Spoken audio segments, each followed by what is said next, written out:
cara, jadwal, sampai penganggaran. Nah, silakan diulang lagi sendiri. Baik ya, Bapak Ibu sekalian. Saya lanjut ke materi 2 sekarang. Berarti kalau ditanya materi 1 tadi membahas tentang apa ya? Ketentuan umum. Yang kedua, garis besar jenis pengadaan, ya, ruang lingkup. Terus di sana ada ruang lingkup, jenis pengadaan, terus satu lagi cara pelaksanaan pengadaan. Sudah. Oh, materi 1 membahas ketentuan umum, definisi-definisi, cara pengadaan, semuanya ada di sana. Jenis pengadaan ada di sana. Pekerjaan terintegrasi ada di sana. Sudah, ada di materi 1. Kita nggak nyambung, tinggal kita buka materi 1. Bagiannya seperti itu.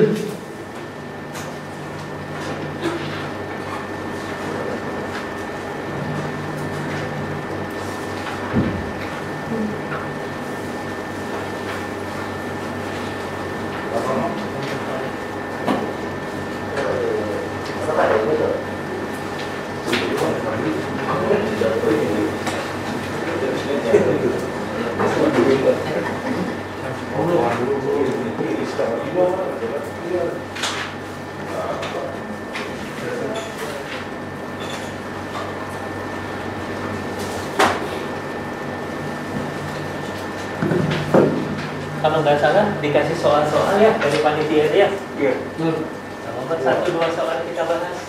Boleh.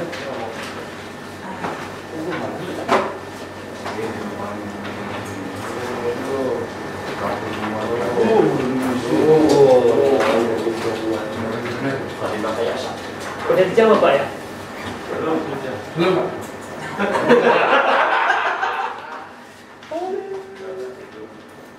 Nah ini ada tes materi. Coba kita mulai nomor 1 dari Pak Rozak. Nomor 1.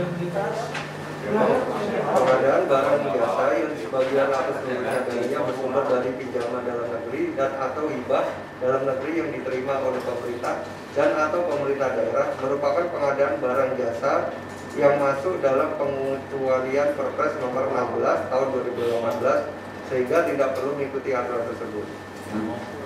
Salah. Harus ya, karena sudah jelas.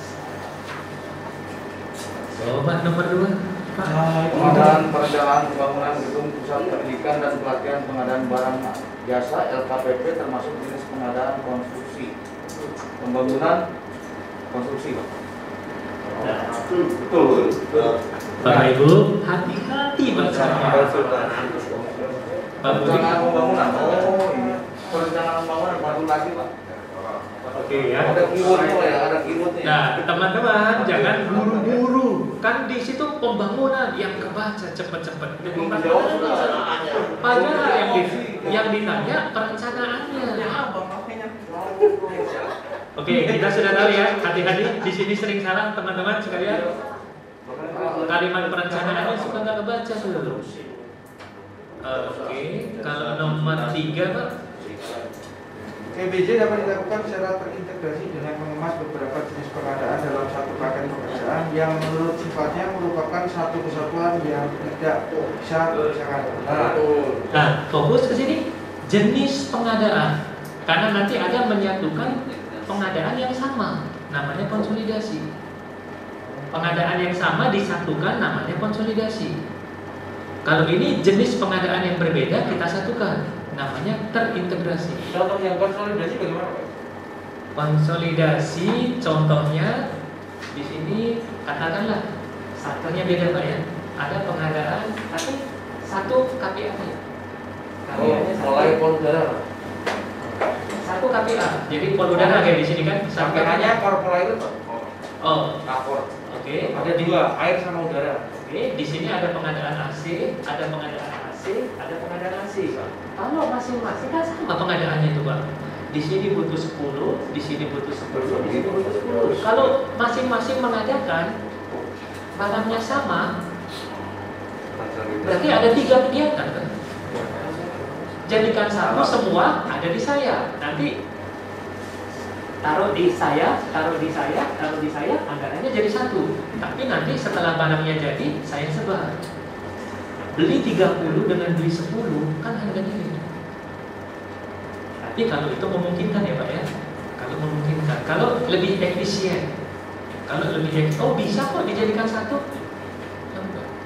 Konsolidasi seperti itu. Kalau ini terintegrasi ya. Oke, sudah cukup Pak ya. Baik, berikutnya nomor 4, silakan Pak. Jawabannya apa tadi? Benar. Tadi nanya pendidikan dan pelatihan pengadaan barang jasa LKPP dapat dilaksanakan secara sukarela oleh LAN dengan perencanaan dan pengawasan oleh LKPP. Salah. Pembuatan kajian pembentukan pusat pendidikan dan pelatihan pengadaan barang jasa LKPP dapat dilaksanakan secara swakelola oleh LAN. Nanti Pak, mungkin materi swakelolanya belum masuk sih ya. Tadi kan baru ini. Ini berarti swakelola tipe berapa? Kedua. Ya, berarti betul ini ya. Oke. Nomor 5, Pak Didi. Siap. Pengadaan kendaraan operasional yang dilaksanakan melalui katalog elektronik LKPP merupakan salah satu contoh pengadaan barang dan jasa yang diadakan melalui swakelola oleh KL dan perangkat daerah penanggung jawab anggaran.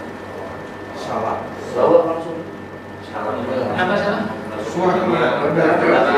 Oh, kan kita tinggal beli kan? Berarti ini sudah penyedia ya. Oke, baik Bapak Ibu, kita nggak bahas semua. Itu dari contoh saja. Nah, tolong nanti ini jadi PR. Besok ada yang belum nyambung, kita ketemu. Pak, ini yang ini seperti apa sih? Yang seperti apa sih? Gitu ya. Karena kalau dibahas semua, waktu kita 3 hari saja kita belajar.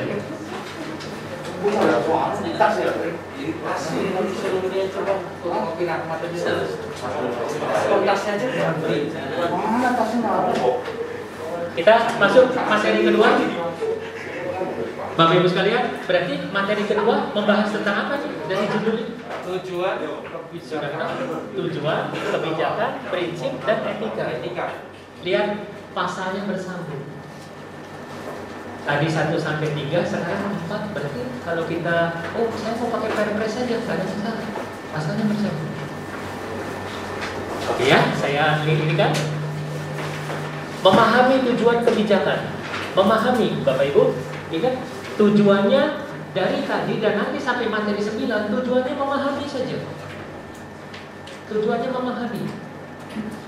Yang kalau di level-level ini ya, level-level pelatihan, itu memahami itu adanya di level yang kedua. Kalau level yang pertama, tahu saja. Tahu, mengetahui, mampu mengetahui. Kalau mengetahui, sosialisasi setengah hari selesai. Tahu ada peraturan pengadaan yang baru? Oh ada, nomornya berapa? Ya 18 itu, bukunya warna kuning nih. tahu ya Pak. Cukup tahu saja. Nah, ini yang sering salah pemahaman pimpinan-pimpinan kita di kantor. Pulang pelatihan, lulus, langsung dikasih tugas. Pusing kita. Coba nanti bantu saya nyusun HPS siap. Oh, nanti Pak. Terus tanya lagi, kamu kan lulus, biasanya yang lulus itu memang yang sudah bisa. Oke. Terus nanya lagi yang lulus tadi, Pak, nanti nyusun HPS. Iya. Nanti betul salah atau pilihan ganda? Memang tadi gitu Pak. Kenapa? Karena ujiannya kan pilihan ganda betul salah. Memahami saja, bukan mampu melaksanakan. Nanti di level yang berikutnya, Bapak Ibu, ada namanya level kompetensi. Kalau ini kan tingkat dasar kan? Nah, betul Pak. Nanti ada tingkat kompetensi. Langsung Nah, di tingkat kompetensi itulah tujuan pelatihannya mampu melaksanakan. Berarti kalau sudah selesai pelatihan, ya sudah mampu melaksanakan. Karena tujuannya seperti itu. Jadi kalau ini paham saja. Paham saja. Jadi cuma ngomong kulitnya saja. Paham saja. Baik ya. Ini memahami tujuan pengadaan dan memahami prinsip pengadaan. Oke, tujuan pengadaan. Bapak Ibu, tujuan itu apa ya? Cool, sesuatu yang ingin kita capai.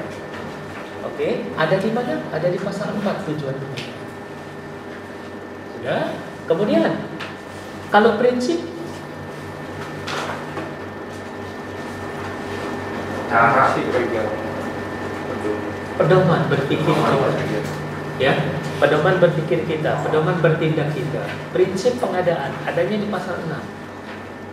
Jadi nggak boleh keluar dari prinsip pengadaan.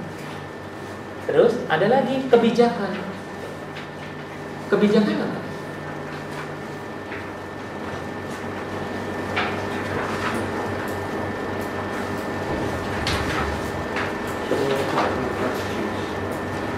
Tujuan, goal yang ingin kita capai, kebijakan. Cara untuk Nah, cara untuk mencapai tujuan ini. Tujuan pengadaan adalah memperbanyak atau meningkatkan peran serta usaha kecil. Berarti kebijakannya berikan kesempatan pada usaha kecil. UMKM. Berikan kesempatan. Tujuannya meningkatkan penggunaan produk dalam negeri. Kebijakannya SNI. Dalam penggunaan barang jasa. gunakan produk dalam negeri dalam menyusun speknya. Ya, seperti itu ya. Mudah-mudahan kebijakan adalah cara untuk mencapai tujuan dengan pedoman berpikir kita, prinsip pengadaan. Ada satu lagi Bapak Ibu, namanya etika. Etika adalah nilai baik, nilai-nilai buruk. Oke, sudah tadi tujuan pengadaan. Nah ini dia tujuan pengadaan: menghasilkan barang jasa yang tepat untuk setiap uang yang dibelanjakan dari setiap aspek kualitas, aspek jumlah. Nah, ini tujuan. Meningkatkan penggunaan produksi dalam negeri. Berarti kalau ada tujuan nggak ada kebijakannya, berarti omong kosong. Omong kosong. Ada kebijakan, nggak jelas tujuannya, mau kemana? Oke, berarti tujuannya meningkatkan peran serta UMKM, ya berikan kesempatan UMKM untuk banyak mengerjakan pekerjaan. Selama UMKM bisa mengerjakan pekerjaan itu, meningkatkan peran serta pelaku usaha nasional. Kebijakannya ini sudah langsung Perpres yang menuliskan pekerjaan konstruksi usaha asing boleh ikut kalau di atas triliun. Di atas 1 triliun untuk pekerjaan konstruksi. Sudah langsung aturan yang mengatur. Mendukung pelaksanaan penelitian. Berarti kebijakannya Mendorong pelaksanaan penelitian industri kreatif. oke. Meningkatkan meningkatkan keikutsertaan industri kreatif, mendorong pemerataan ekonomi, mendorong pengadaan berkelanjutan. Nah, Bapak Ibu sekalian, kalau saran saya, begitu ada soal tentang tujuan ini, daripada kita ngarang main logika, karena nanti kalimatnya ada yang hampir sama dengan kebijakan, aman, buka. Toh sudah tahu ada di materi 2. Untuk meyakinkan sebentar saja kita. Daripada 2 poin atau 3 poin melayang. Ya, karena bahasanya hampir sama Pak. Mendorong pemerataan ekonomi, mendorong pengadaan berkelanjutan.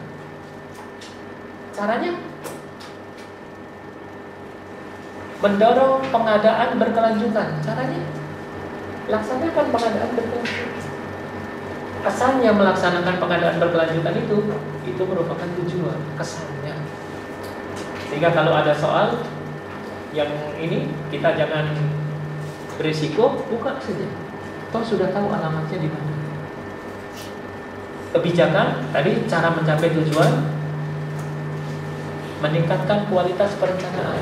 Bapak Ibu, kira-kira mendukung tujuan yang mana? Tujuannya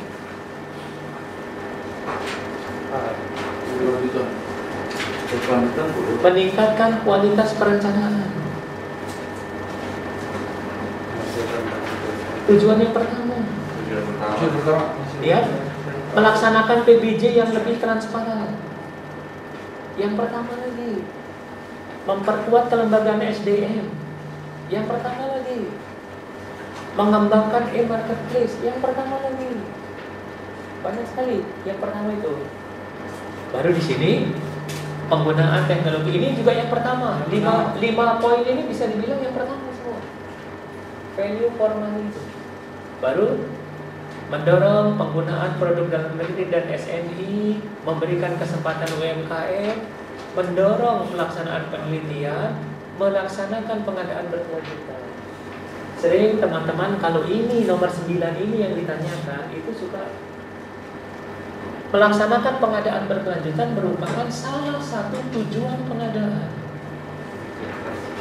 Di logika sepertinya benar ya. Di logika sepertinya benar. Jadi lebih aman buat kita kalau sudah nemu kebijakan, tujuan, lebih aman buka saja sebentar saja, Bang. Ya. Daripada nanti kita pakai logika salah lagi. Ya. Logikanya rugi, Pak. Iya.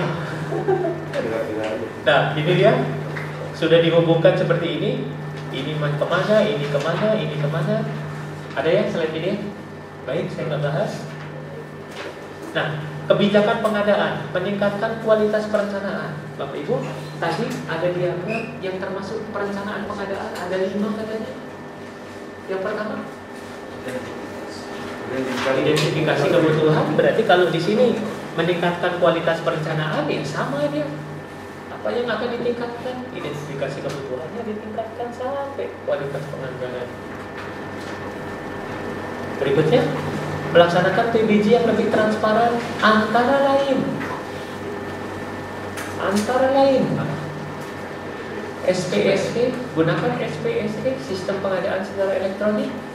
Kemudian dalam sini setelah itu katalog, satu lagi sistem informasi kinerja penyedia. Sistem informasi kinerja penyedia SPSE. Semua, mau yang tender, penunjukan langsung, pengadaan langsung, by system.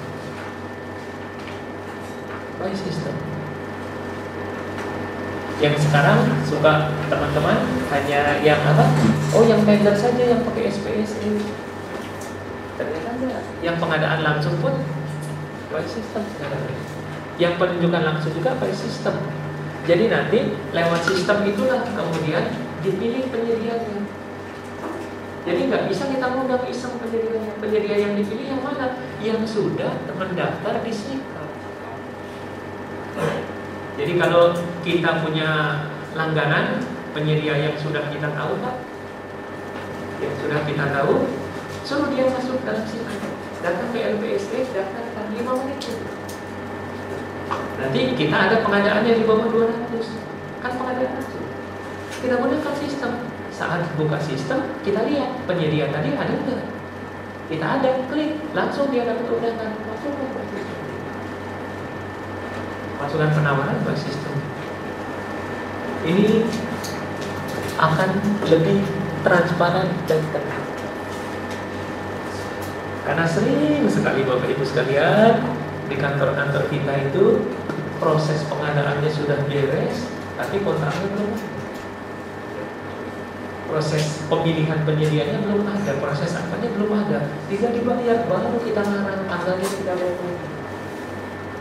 Yang tanggal dibuat mundur inilah yang sering ketemu. Karena kita bohong. Tapi kalau dengan by system semua, ini nggak bisa kita mundur ke belakang. Eksekusi hari ini, baru hari ini mulai bekerja. Itu yang ada. Buat kita pejabat pengadaan. Kalau buat pimpinan suka gak enak.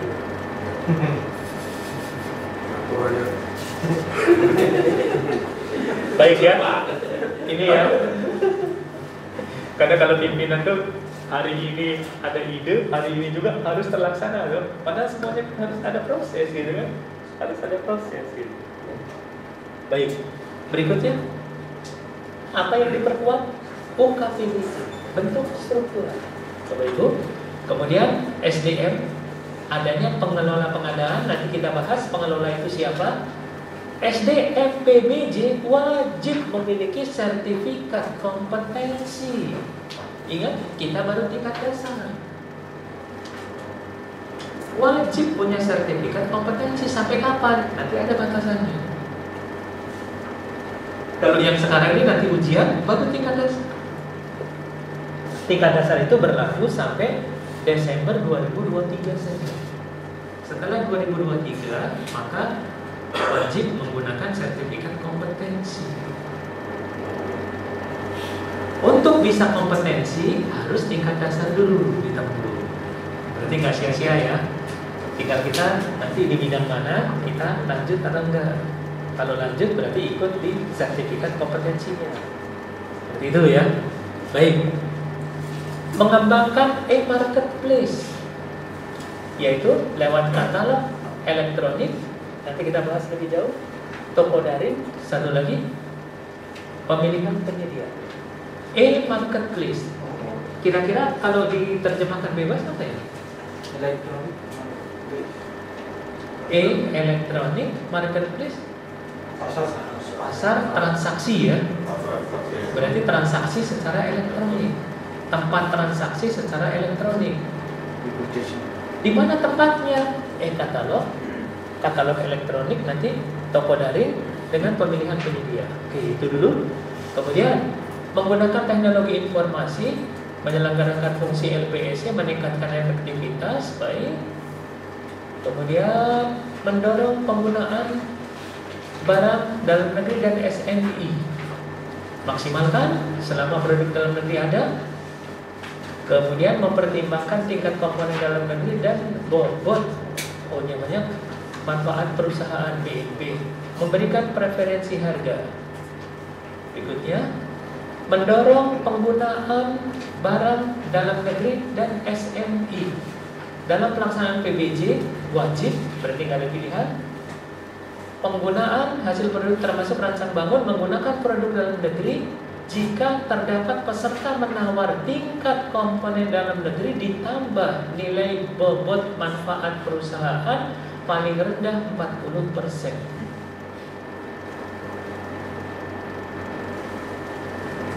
Kalau 39?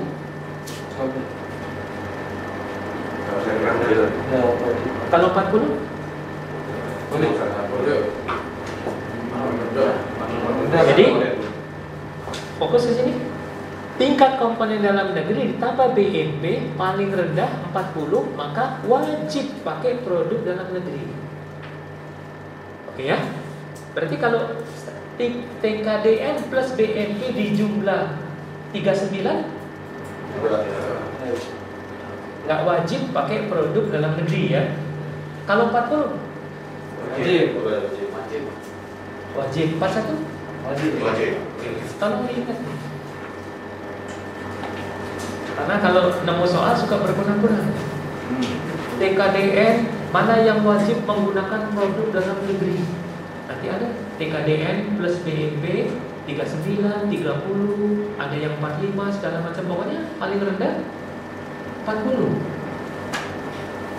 Kalau kurang dari 40 nggak wajib. Kalau lebih dari 40 wajib. 40 aja wajib kok. Sudah ya, poin ini ya, poin ini. LKPP, oke. Boleh kasih impor? Kapan? Nah, ini dia bahasanya. Belum dapat diproduksi, silakan impor. Pesawat. Belum ada, silakan impor. Kemudian nggak cukup yang ada di dalam negeri, silakan impor. Satu lagi, ada luas aja, nggak cukup ya, luas aja.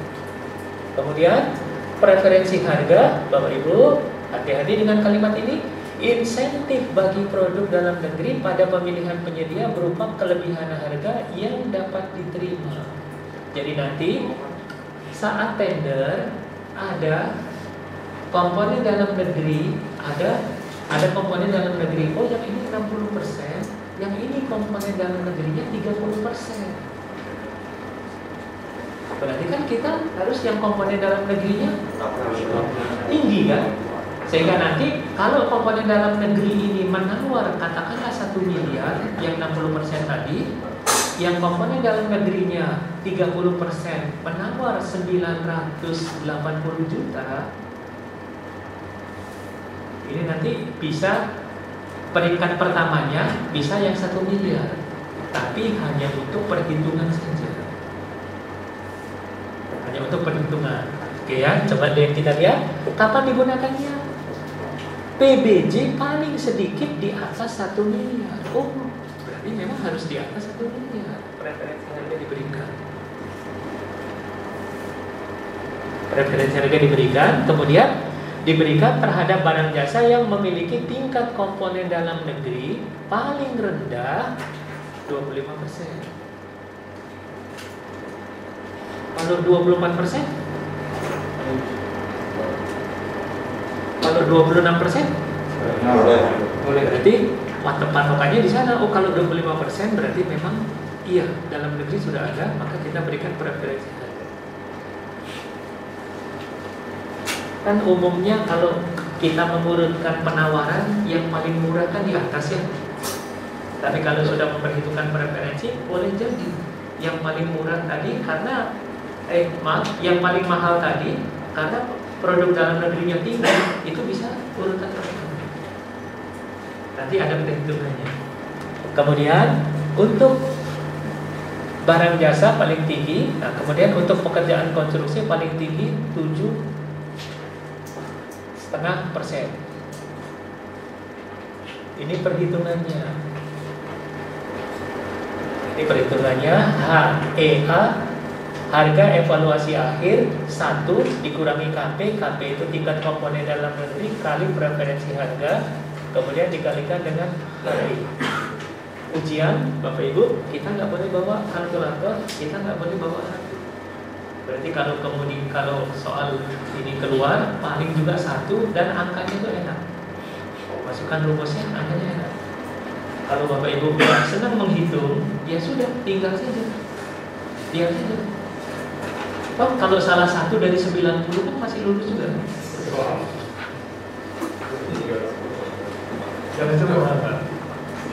Oke, saya lanjut.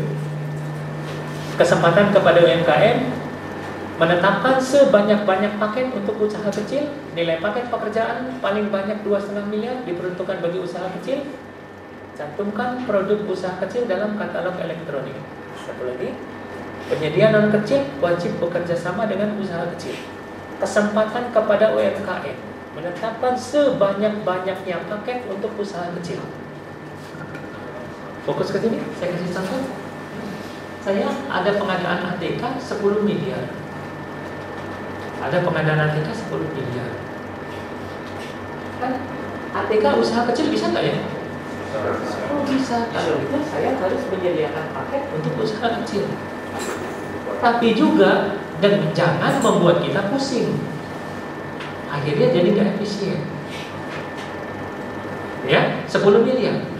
Saya akan menyediakan paket bagi usaha kecil. Mana yang cocok? Dibagi 4 paket atau dibagi 10 paket? Mana yang efisien? 4 paket. Kenapa? Maksimal 2,5. Oh, usaha kecil sudah tercover gitu kan? Ya sudah. Berarti kita cuma pusing 4 kali saja. Daripada pusing 10 kali, kan dibagi 10 juga bisa gitu. Oke. Saya punya pengadaan ATK 10 miliar. Mana pemaketan yang benar? Kalau ini pemaketan yang benar, dibagi 2 paket atau dibagi 5 paket? 5. Kenapa? Karena paling banyak setengahnya. Oh, kita harus usaha kecil, kita perhatikan, gitu kan? Kalau dibagi 2 paket kan 5 miliar, usaha kecil kan nggak bisa masuk. Oke ya, hati-hati. Soal-soal begitu suka muncul di soal kasus. Soal kasus. Kalimat pertamanya harus bisa menyediakan sebanyak mungkin paket bagi usaha kecil, tapi juga harus efisien. Usaha kecil itu batasannya sampai dengan 2,5 miliar. Tadi jenis pengadaan ada berapa? Itu cara pengadaan. Berarti jenis pengadaan ada 4: B, PK, JK, JK. Bapak Ibu nanti mungkin di slide yang lain ada, tapi di slide ini saja tolong dicatat. Yang ada usaha kecil dan non kecil itu hanya B, PK, JK. Yang ini nih, bagi-bagi ini nih hanya ada di BPKJL, di JK nggak ada.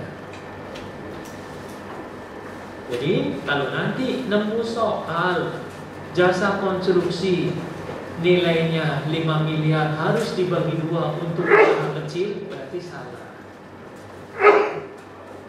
Oke, usaha kecil nggak ada di jasa konsultansi. Yang ada jasa konsultansi itu hanya BPKJL.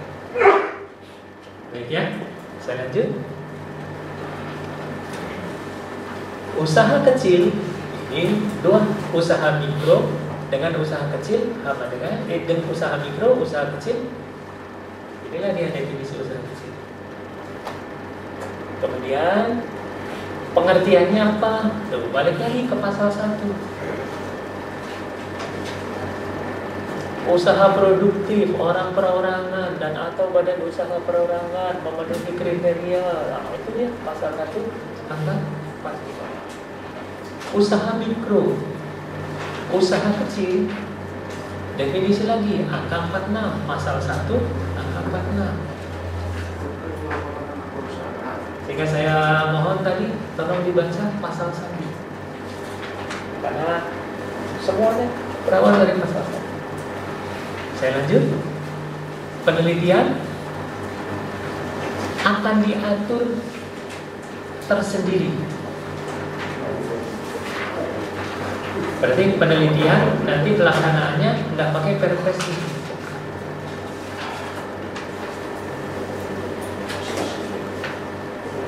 Nggak pakai perpres ini. Oke. Pengadaan berkelanjutan. Apa ya definisi pengadaan berkelanjutan? Balik ke pasal 1 angka 50. Ini dia. Dibaca sekali, dibaca 2 kali sudah cukup. Yang penting kita oh ya ada di sana. Di saat ada soal, kita sudah tahu tujuan kita kemana. PBJ yang bertujuan mencapai kalimatnya ini. Ada 3 aspek. Memperhatikan aspek ekonomi, sosial, dan lingkungan hidup. Ada 3 aspek. Aspek ekonomi, biaya produksi. Aspek sosial, pemberdayaan usaha kecil, jaminan kondisi kerja yang adil. Terus aspek lingkungan hidup. Jadi ada 3 aspek memperhatikan aspek ekonomi, sosial, dan lingkungan hidup. Nggak ada aspek IT, aspek politik, segala macam nggak ada. Yaitu ekonomi, sosial, aspek lingkungan hidup. Melaksanakan pengadaan berkelanjutan. Pelaksanaan pengadaan, merencanakan dan penganggaran ini pada wilayahnya PA atau KPA. Kemudian di wilayahnya PPK saat menyusun spek, saat menyusun rancangan kontrak, ini juga memperhatikan ini. Kemudian pokja pemilihan. Pokja pemilihan dalam menyusun dokumen pemilihan. Prinsip pengadaan efisien, efektif. Efisien itu apa ya?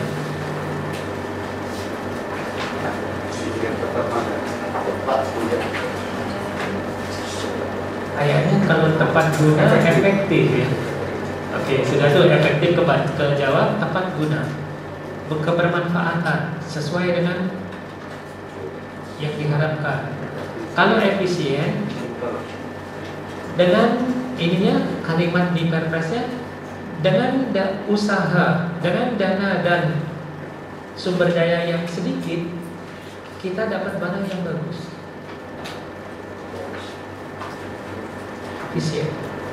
Dengan sumber daya yang sedikit, kita dapat barang yang bagus. Kalau ngomong sumber daya berarti ada uang, ada personal, ada apa segala macam. Efisien.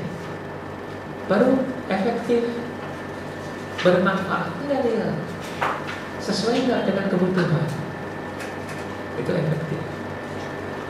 Membangun gedung sekolah dasar di tengah hutan, efisien. Jangan sampai efisiennya bisa, lahannya murah, bahannya ada, efisien. Tapi bagaimana manfaatnya? Masa anak sekolah mesti jalan 5 km masuk ke sana? Kita dalam pengadaan barang jasa dua-duanya termasuk efisien dan efektif. Untuk tahun ini kita perlu berapa vaksin pensil? Harus perhitungkan.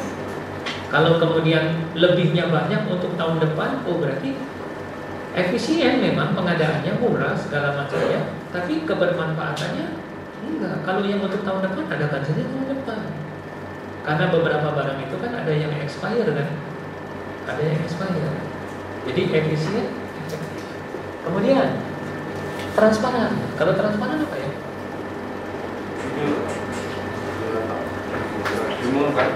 Terbuka ada sendiri tuh. Nah, Bapak Ibu fokus ke sini. Kalau transparan kaitannya dengan arus informasi. Informasi pengadaan barang jasa diketahui secara luas oleh masyarakat. Bagaimana caranya supaya masyarakat tahu ada pengadaan barang jasa di sini? Diumumkan. Berarti mengumumkan lewat LPSE, lewat apa segala macam itu sudah mengumumkan, sudah transparan. Jadi ingat ya, kalau transparan kaitannya dengan pemberian informasi. Terbuka, siapa saja, dari mana saja yang tahu informasi tersebut boleh ikut. Terbuka, yuk terbuka. Mau dari Papua, dari Kalimantan, dari Sulawesi, ada pengadaan di DKI, ada pengadaan di Banten, terbuka. Beda ya? Berikutnya, bersaing. Jangan ada intervensi, harus kompetisi. Jangan ada sistem arisan di antara peserta. Kalau sudah ada sistem arisan, nggak ada kompetisi lagi. Oh nanti periode ini yang menang, dukung saya ya. Oh sudah nggak ada kompetisi. Atau pimpinan mengatakan nanti saya yang mengerjakan. Oh nggak ada kompetisi lagi akhirnya.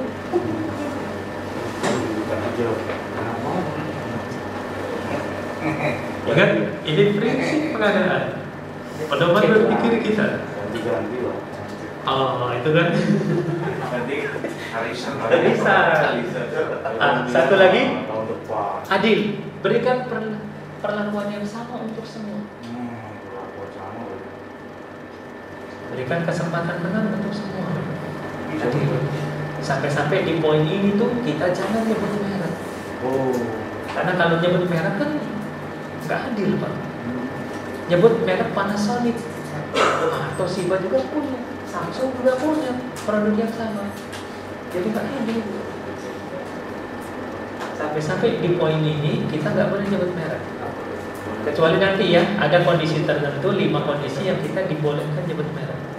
Tapi kita pegang dulu prinsipnya nggak boleh nyebut merek. Pada prinsipnya, karena apa? Adil. Kalau kita nyebut merek nggak adil. Prinsip menghendaki adil, tidak diskriminatif. Satu lagi, akuntabel. Dapat dipertanggungjawabkan yang kita lakukan sesuai dengan aturan. Jadi, EBA,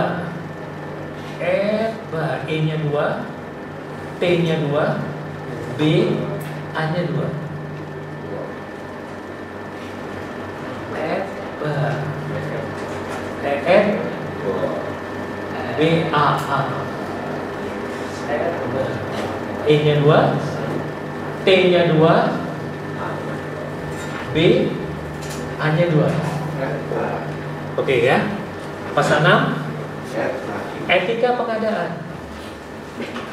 Bapak Ibu, namanya PowerPoint, kalimatnya dipotong, tapi tolong nanti di pasal 7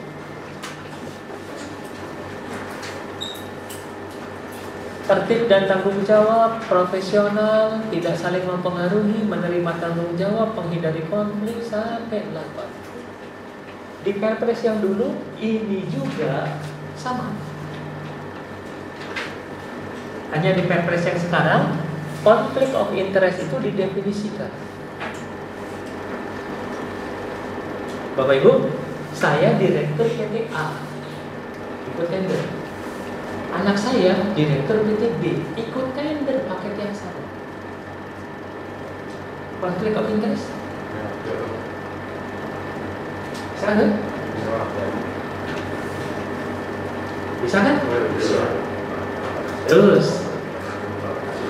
ada paket pekerjaan setelah diperiksa alamat penawar terendah ada 5 penawar beralamat di gedung yang sama. Konflik of interest? Konflik of interest? Alamatnya sama, di gedung yang sama. Lantai 3 gedung Landmark Building. Konflik of interest? Nah, Bapak Ibu sekalian, itulah yang terjadi dulu. Sehingga semua bisa mengatakan, oh iya, saya tadi main perasaan.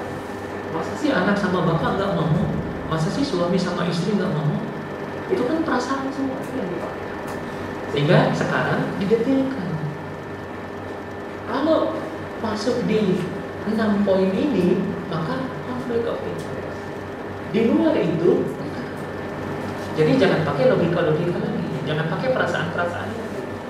Kita periksa.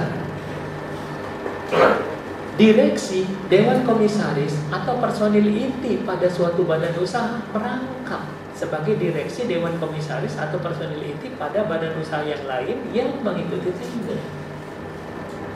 Berarti kalau saya direktur PT A, anak saya direktur PT B, saya nggak ada namanya di sana, anak saya nggak ada namanya di perusahaan saya, nggak ada masalah. Nggak boleh main perasaan. Karena kalau main perasaan, main logika, tiap orang beda-beda. Terus, konsultan perencana, konsultan pengawas jadi pelaksana. Dia yang merencanakan, dia juga yang melaksanakan. Kacau kan? Dia yang mengawasi, dia yang melaksanakan, dia juga yang mengawasi. Kacau kan? Masuk kan kalau ini? Itu aja. Kecuali pekerjaan terintegrasi. Tolong diingat. Kalau pekerjaan terintegrasi kan memang satu nggak bisa dipisahkan gitu. Dan untuk pekerjaan kategori pekerjaan terintegrasi harus ada izin. Kalau APBN dari Kementerian PU, kalau ini kalau APBD dari kepala daerah. Izinnya berapa tertulis? Tertulis. Oh iya, kalau kita sudah ngomong pengadaan barang jasa, semuanya tolong dengan tertulis. Karena nanti pada saat kita berhadapan dengan yang namanya audit, itu yang ditanya, mana buktinya? Karena semua kalau sudah bermasalah, ngeles semua Pak. Enggak, saya nggak pernah perintah. Saya nggak pernah perintah. Itu banyak sekali terjadi. Tapi, itu bahaya Pak. Bahaya ini. Oke ya, sudah ya. Kecuali pekerjaan terintegrasi. 3. Konsultan manajemen konstruksi berperan sebagai konsultan perencana. Bapak Ibu, namanya konsultan manajemen konstruksi itu direkrut dari awal. Karena pekerjaan ini tidak sederhana, perlu pendamping, maka di konsultan manajemen konstruksi. Konsultan manajemen konstruksi ini membantu kita untuk menetapkan kriteria dalam memilih konsultan perencana. Bisa dibayangkan kalau dia juga boleh jadi perencana, pasti semuanya akan mengarah ke dia. Dia yang mendesain. Makanya dilarang. Oke. Konsultan manajemen konstruksi berperan sebagai konsultan perencana. Saya mau nanya, kalau konsultan manajemen konstruksi berperan sebagai konsultan pengawas, boleh? Tahu dari mana? Jangan pusing-pusing. Tahu dari mana? Enggak bilang dari mana. Jadi jangan pakai logika-logika. Enggak dilarang. Yang dilarang dia jadi konsultan sana. Oke ya, gitu. Berikutnya, pengurus manajer koperasi merangkap sebagai PPK Pokja Pemilihan pada pelaksanaan PBJ di KLPD. Oke. PPK Pokja Pemilihan, pejabat pengadaan baik langsung maupun tidak langsung mengendalikan atau menjalankan badan usaha penyedia. Istilah kita pinjam bendera. kita ada kegiatan di sini, kita pinjam bendera aja, kita yang melaksanakan. Nah, pelanggaran kita pengadaan. Dalam hal mana? Conflict of interest. Berikutnya, beberapa badan usaha yang mengikuti tender seleksi yang sama dikendalikan oleh baik langsung maupun tidak langsung oleh pihak yang sama dan atau kepemilikan sahamnya lebih dari 50% dikuasai oleh pemegang saham yang sama. 50%. Balik, ada 6 saja. Tadi, kalau kantornya sama? Boleh. Kenapa? Nggak enak. Di tempat saya ada tender, Bapak Ibu sekalian, tender yang masukkan penawaran 11 media. Karena pasca kualifikasi dibuka cuma 3. Urutan pertama, kedua, ketiga. Terus yang sisanya nggak dibuka. Karena memang aturannya 3 saja terendah, itulah yang dibuka. Selesai, langsung dilaksanakan pengadaan barang jasa. Setelah selesai, audit masuk. Audit periksa, ternyata alamat pemenang sama dengan urutan ke-11. Nah, urutan ke-11 Pokjanya menyampaikan, kami cuma buka 3, kami nggak tahu. Karena ketentuan ini kami itu hanya membuka 3 penawar saja. Untuk apa kami buka yang lain yang penawarannya tinggi? Kan nggak akan jadi pemenang kan? Malah nambah kerjaan kami. Audit tetap mengatakan itu salah. Kenapa? Karena ini belum ada. Jadi semuanya pakai logikanya.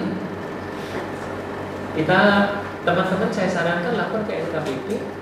Sampai di LKPP, kata LKPP waktu itu masih di gedung semester, dibuka ininya kan di lantai 7 tuh Pak, di gedung sana itu lantai yang kesekian itu ada 100 pemedia berkantor di sana. Saya mau di sana, sewa tempat-tempat itu. Masa kalau mereka ikut di paket yang sama nggak boleh? Tapi namanya audit kan suka selalu benar kan? Kalau audit salah kembali ke pasal 1 kan?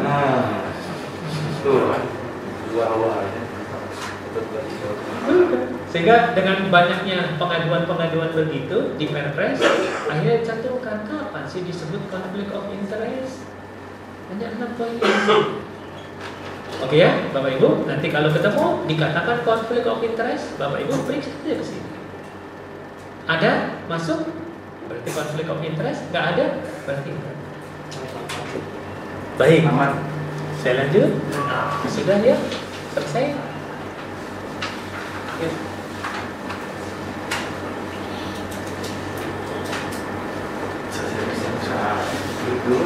Break dulu ya. Iya Pak, game coffee break dulu Pak. Iya. Coba nanti dulu kita bahas soal ini.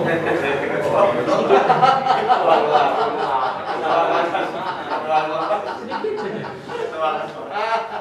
Coba nomor 1. Betul atau salah? Salah. Ini salah. Betul. Bapak Ibu, value for money itu tujuan yang pertama itu. Ya, tujuan yang pertama itu. Nomor 2.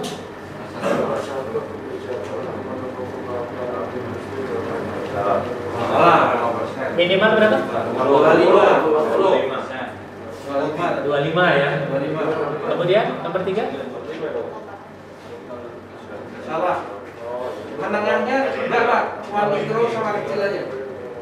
Tuh kan suka iseng tuh Pak ditambah menengah karena usaha menengah, usaha mikro, kecil, menengah kan seolah-olah ada menengah kan padahal tadi definisi tadi kan nggak ada menengah kan?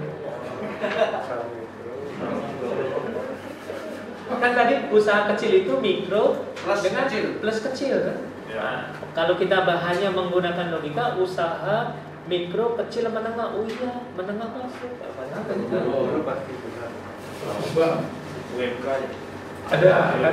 Ada kalimat ininya nih, ada singkatan ininya. Nomor 4.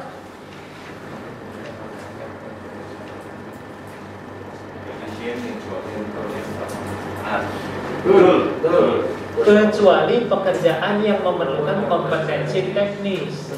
Fokus ke sini, kompetensi teknis berarti usaha kecil nggak bisa. Usaha kecil berarti nggak bisa. Nyetak uang tuh walaupun cuma 500 juta, usaha kecil nggak bisa karena memerlukan kompetensi teknis. Berat. Kecuali pekerjaan yang memerlukan kompetensi teknis. Nomor 5.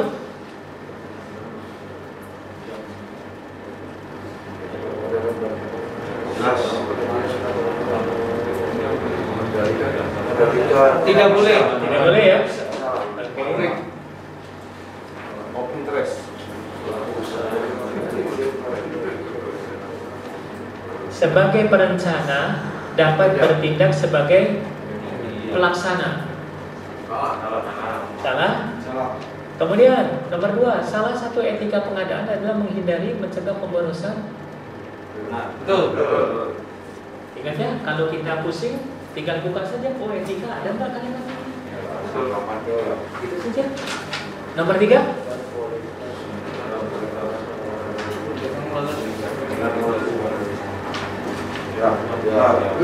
Ada? Baik, dalam menerapkan prinsip efektif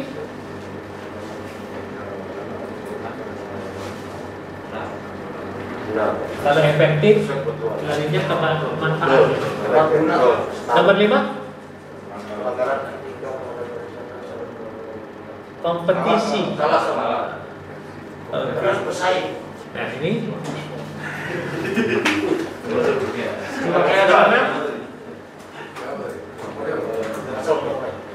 yang merupakan kebijakan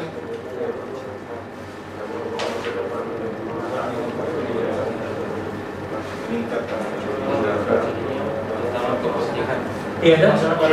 Nah, berarti kalau soal ujian itu seperti ini, ada kata kuncinya kebijakan, kita ragu tinggal dibuka saja. Oh kebijakan ada nggak ya, yang mana kebijakan? Ada kata kuncinya. C ya. Nomor 7.